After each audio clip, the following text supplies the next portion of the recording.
Uy, sir! Hi guys! Welcome sa aking vlog number 5. This time, kasama ko si Sir Melvin at pumunta kami ng Tawi-Tawi. Hindi vacation to ha. Official business to. Machine installation and training para sa bagong equipment ni Sir G from Just Print and Serve. Sa lower left-hand screen, ang behind the scenes ng machine installation and training namin sa client. The life of a technical engineers. Now, after work, konting reward time. Grabe guys, ang ganda ng Tawi-Tawi. Parang nasa ibang bansa ka. Yung hotel namin, aesthetic overload. Design pa daw yon ng Indonesian architects and engineers. Kaya pala, parang Bali meets Mindanao ang vibes. Grabe no? Sa trabaho namin, kumikita na kami, nakakasakay pa kami ng eroplano at barko. At the same time, nakapag-enjoy pa kami. Lalo na pag maayos at successful ang trabaho namin. Minsan nga, may bonus pang side trip sa mga magagandang lugar na napupuntahan namin. Work and travel in one. Sulit na sulit.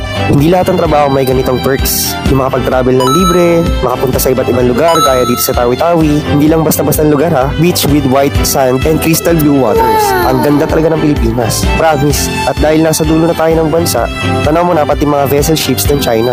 Ibang level, di ba? Yan guys, tignan nyo. Sobrang blue ng tubig.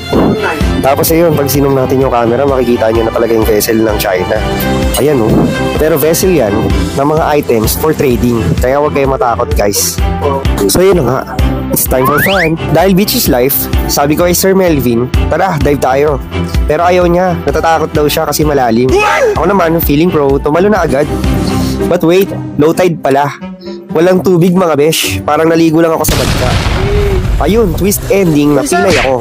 That twist talaga. But still, sobrang thankful kami.